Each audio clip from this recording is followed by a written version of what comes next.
이 새벽에 하나님께서 저와 여러분에게 주시는 말씀은 미가 4장 2절에서 5절까지의 말씀입니다. 제가 받들어 봉독하겠습니다. 이것은 하나님의 말씀입니다. 곧 많은 이방 사람들이 가며 이르기를 오라 우리가 여호와의 산에 올라가서 야곱의 하나님의 전에 이르자. 그가 그의 도를 가지고 우리에게 가르치실 것이니라. 우리가 그의 길로 행하리라 하리니 이는 율법이 시온에서부터 나올 것이요 여호와의 말씀이 예루살렘에서부터 나올 것임이라. 그가 많은 민족들 사이에 이를 심판하시며 먼 곳 강한 이방 사람을 판결하시리니 우리가 그 칼을 쳐서 보습을 만들고 창을 쳐서 낫을 만들 것이며 이 나라와 저 나라가 다시는 칼을 들고 서로 치지 아니하며 다시는 전쟁을 연습하지 아니하고 각 사람이 자기 포도나무 아래와 자기 무화과나무 아래에 앉을 것이라. 그들을 두렵게 할 자가 없으리니 이는 만군의 여호와의 입이 이같이 말씀하셨음이라. 만민이 각각 자기의 신의 이름을 의지하여 행하되 오직 우리는 우리 하나님 여호와의 이름을 의지하여 영원히 행하리로다. 아멘. 오늘 이 새벽에 미가 4장 2절부터 5절까지의 말씀으로 여호와의 이름을 의지하여 라는 제목으로 하나님 말씀 나누도록 하겠습니다. 저희 함께 미가의 두 번째 예언을 살펴보고 있습니다. 지난 시간에는 하나님께서 성전에 영원히 거하시겠다는 자신의 약속을 취소하시면서까지 이스라엘의 잘못을 지적하시고 너희가 너무 잘못하였기 때문에 내가 성전을 무너뜨릴 것이다 라고 이야기하고 계십니다. 하나님은 그 성전에서 이루어지고 있는 종교적 행위가 이 말씀의 표현에 따르면 피와 죄악으로 지은 성전과 같은 행위이기 때문에 자신의 약속을 저버리시면서까지 성전의 멸망을 예언하고 계셨습니다. 그런데 4장 1절에서는 새롭게 서는 하나님의 성전에 대한 이야기가 등장합니다. 오늘은 새롭게 서는 하나님의 성전, 그러니까 하나님이 원하시는 성전다운 성전에서는 어떤 일이 일어나는지 함께 살펴보도록 하겠습니다. 2절 말씀입니다. 곧 많은 이방 사람들이 가며 이르기를 오라 우리가 여호와의 산에 올라가서 야곱의 하나님의 전에 이르자. 그가 그의 도를 가지고 우리에게 가르치실 것이니라. 우리가 그의 길로 행하리라 하리니 이는 율법이 시온에서부터 나올 것이요 여호와의 말씀이 예루살렘으로부터 나올 것임이라. 이 새로운 하나님의 성전이 시온에 나타나게 될 때에 온 세상 사람들이 성전을 향해서 몰려오게 될 것이라고 말합니다. 그것은 시온에 있는 산의 산세가 너무 아름다워서도 아니고 성전의 건축물이 너무 잘 지어졌기 때문도 아닙니다. 거기에는 하나님께서 임재하시는 곳이기 때문에 셀 수 없는 사람들이 나오게 될 것입니다. 하나님의 임재가 그들에게 어떤 의미가 있길래 이들은 몰려오게 되는 것일까요? 성경은 하나님께서 하나님의 나라의 도리를 온 세계에 가르치는 곳이 성전이 될 것이라고 말합니다. 그리고 그 하나님의 가르침을 받은 사람들은 그의 길로 행하게 될 것이라고 말합니다. 하나님께서 알려주시는 말씀으로 인해서 완전한 변화를 겪게 될 세상, 그래서 오직 하나님의 말씀에 따라 살아가게 되는 세상, 이러한 역사가 하나님께서 성전을 통해 이루시기를 원하시는 세상이라고 미가는 우리에게 들려주고 있습니다. 구체적으로 하나님의 도리를 따라 사는 세상, 하나님의 말씀에만 따라 사는 세상은 어떤 모습인지 3절 이하의 말씀에서 자세하게 서술하고 있습니다. 그가 많은 민족들 사이에 이를 심판하시며 먼 곳 강한 이방 사람들을 판결하시리니 우리가 그 칼을 쳐서 보습을 만들고 창을 쳐서 낫을 만들 것이며 이 나라와 저 나라가 다시는 칼을 들고 서로 치지 아니하며 다시는 전쟁을 연습하지 아니하고. 이 3절과 4절에서 묘사하고 있는 새로운 하나님의 나라의 법칙은 세 가지로 나타나고 있습니다. 첫 번째는 정의의 나라입니다. 이제껏 세상은, 그리고 지금까지도 세상은 약한 사람은 억울한 일을 당하고 강한 사람은 필요 이상의 권리와 이득을 거두면서 사는 것이 마땅한 것이다 라고 여기는 세상이었습니다. 하지만 새로운 하나님의 나라는 이런 원리가 통하는 곳이 아닙니다. 재판장이자 심판자이신 하나님께서는 폭력이나 권력에 의지하여 부당한 판결을 내리시는 국가와 인물이 아닙니다. 그래서 새로운 하나님 나라의 심판정에서는 이제껏 힘의 논리로 연약한 사람들을 좌지우지했던 강한 이방이 피고가 되어 서게 될 것입니다. 그들은 다시는 뇌물로 자신의 이익을 살 수 없고 권력으로 자신의 죄를 덮을 수 없을 것입니다. 이때까지의 재판정이 가난한 사람들에게는 억울하고 힘이 있는 사람들에게는 편안한 곳이었다면 이제는 그렇지 않을 것이다. 그것이 하나님 나라의 도리이다. 하나님 나라는 정의의 나라이다. 이런 정의가 편만한 곳이 하나님의 나라일 것이라고 이야기하고 있는 것입니다. 두 번째 하나님의 나라는 평화의 나라입니다. 이 하나님의 나라가 오면 새로운 성전이 시온에 세워지면 하나님의 나라에서는 칼을 녹여서 보습을 만들 것이라고 말합니다. 보습은 농기구의 일종인데요. 그러니까 무기를 녹여서 농기구를 만든다는 의미입니다. 제국은 끊임없이 전쟁을 갈망하고 전쟁을 일으킵니다.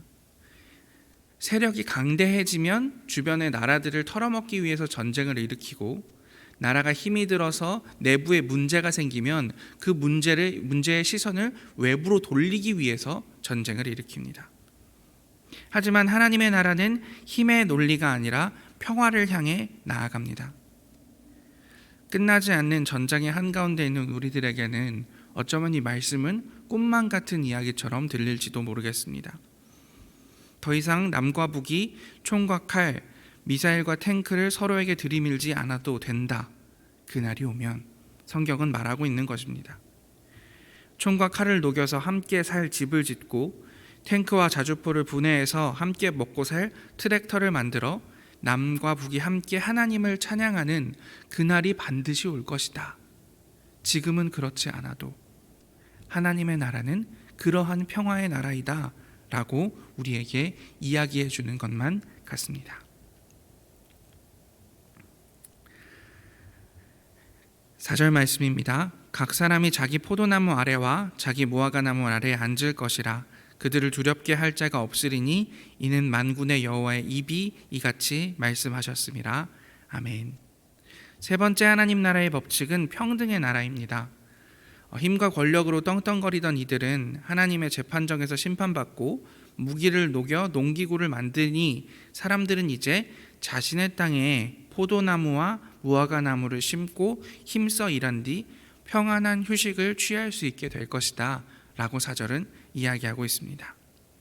어떤 성서학자들은 이 구절이 단순히 목가적인 풍경을 그리고 있는 것으로 봅니다만 저는 거기에서 한 발자국 더 나아가야 한다고 생각합니다.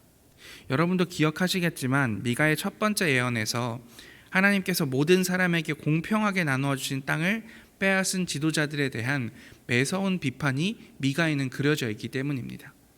그러니 사람들이 이 장면에서 단순히 과실나무 아래에서 평화롭게 일상을 즐기는 것을 표현하고 있는 데서 그치지 않고 그 앞에 소유를 의미하는 자기를 붙임으로 인해서 자기 포도나무, 자기 무화과나무라고 써놓은 것은 하나님께서 모든 사람에게 존엄된 삶을 유지할 수 있도록 평등하게 나누어 주신 토지, 그것이 회복되게 될 것이다 라고 이야기하고 있는 것이라 생각합니다. 그러니 4절에서 그리고 있는 하나님의 나라는 모두에게 평등한 나라입니다. 누구도 자신이 살아남기 위해서 위험을 무릅쓰지 않아도 되는 기본적인 생계와 주거가 어떠한 차별 없이 어떠한 증명 없이 주어지는 나라, 그곳이 하나님의 나라일 것이다 라고 성경은 이야기하고 있는 것입니다. 이 미가의 하나님의 나라에 대한 선포를 들으니 마음이 뜁니다. 어서 속히 시온의 새 성전이 지어져서 하나님 나라가 와서 슬픔 없고 눈물 없는 세상 왔으면 좋겠습니다. 하나님의 법도가 온 세상에 가득해서 모든 사람이 하나님을 사랑하는 세상이 기대됩니다. 그런데 문제는 그 나라가 언제 올지 우리는 알 수 없다는 사실입니다. 그렇다면 우리는 언제 올지 모르는 기대되는 이 나라를 바라보기만 하면서 하염없이 기다리는 삶을 살아야 하는 것일까요? 미가는 우리에게 이렇게 도전합니다. 5절 말씀입니다. 5절 말씀 우리가 함께 읽겠습니다. 만민이 각각 자기의 신의 이름을 의지하여 행하되 오직 우리는 우리 하나님 여호와의 이름을 의지하여 영원히 행하리로다. 아멘. 그날이 언제 올지 알 수 없지만 중요한 것은 그날이 올 것이라는 것을 믿으면서 하나님의 말씀대로 영원히 행할 때 마침내 그 나라가 올 것이라는 사실입니다. 여기에서 의지하여로 번역된 베셈은 조금 더 정확한 의미를 짚어내자면 단순히 의지하다라는 것보다는 그 이름을 빙자한다, 그 이름을 빌린다. 나는 하나님이 아니지만 내가 마치 하나님인 것처럼 하나님의 이름을 빌린다, 빙자한다라는 의미를 가지고 있습니다. 그러니까 우리의 능력으로는, 우리의 노력으로는 정의의 나라, 평화의 나라, 평등의 나라는 만들 수 없습니다. 하지만 하나님의 이름을, 하나님의 능력을 마치 내가 정말 하나님의 자녀인 것처럼, 정말 하나님께서 보내주셔서 하나님의 손인 것처럼, 하나님의 발인 것처럼, 하나님의 심장인 것처럼 그렇게 하나님의 능력을 빌려서, 지금은 정의, 평화, 평등과는 거리가 너무나 먼 현실이지만 그 하나님의 이름을 빙자하여서 하나님 나라가 지금 온 것처럼 정의와 평화와 평등이 내 앞에 있는 것처럼 지금 나의 삶이 그 하나님의 벅찬, 생각만 해도 벅찬 그 나라 한가운데 있는 것처럼 행하자, 살자, 영원히 그렇게 하자라고 미가는 이야기하고 있는 것입니다. 말씀을 정리하겠습니다. 하나님의 나라는 힘과 권력으로 나쁜 짓 하던 강한 이들이 벌받는 정의의 나라입니다. 하나님 나라는 무기를 녹여서 농기구를 만드는 평화의 나라입니다.